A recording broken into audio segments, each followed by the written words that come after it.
চলতি বছর বাংলাদেশে দারিদ্র্যের হার 18.7% থেকে বেড়ে 21.2% হওয়ার শঙ্কা করছে বিশ্বব্যাংক। মঙ্গলবার এক প্রতিবেদনে সংস্থাটি বলছে, নানা কারণে প্রায় 6 কোটি 20 লাখ মানুষ দারিদ্র্য সীমার নিচে চলে যাওয়ার ঝুঁকিতে রয়েছে। অর্থনীতিবিদরা বলছেন, পরিস্থিতির উন্নয়নে কর্মসংস্থান বাড়ানোর বিকল্প নেই। 2010 সালে দেশে অতি দারিদ্র্যের হার ছিল 12.2%। 2022 সালে তা কমে দাঁড়ায় 5.6%। একই সময়ে দারিদ্র্যের হার 37.1% থেকে নেমে আসে 18.7%। তবে প্রতিবেদন বলছে, 2023 থেকে 2024 সালে 20 লাখ মানুষ কাজ হারিয়েছে। চলতি বছর আরও 8 লাখ মানুষ বেকার হওয়ার শঙ্কা রয়েছে। বিশ্বব্যাংকের প্রতিবেদন বলছে, এখন 6 কোটি 20 লাখ মানুষ দারিদ্র্যে ফিরে যাওয়ার ঝুঁকিতে রয়েছে। গবেষণা প্রতিষ্ঠান সানেম বলছে, শ্রমবাজার সংকুচিত হওয়া এবং উৎপাদনশীলতা কমে যাওয়ায় দারিদ্র্য কমছে খুবই ধীর গতিতে। শহরে কমলেও প্রত্যন্ত অঞ্চলে কমছে না। এখানে যে রিপোর্টটা বলার চেষ্টা করেছে যে বাংলাদেশের সামনের দিকে যদি দারিদ্র্য বিমোচনটাকে একটা বড় গুরুত্বপূর্ণ নীতি জায়গা বিবেচনা করতে হয়, তাহলে কোন কোন বিষয়গুলোকে গুরুত্ব দিতে হবে।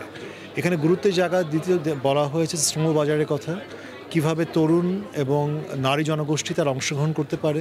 সিপিডির মতে, দেশে প্রবৃদ্ধির অনুপাতে বাড়েনি কর্মসংস্থানের সুযোগ, ফলে বড় হয়নি শ্রমবাজার। এই যে আমরা হঠাৎ করে দেখলাম যে উচ্চ মূল্যস্ফীতির কারণে এখন সর্বসম্প্রতিকালে প্রায় 27 লাখ আমাদের আনএমপ্লয়মেন্ট সেটা কিন্তু বেড়ে গেছে।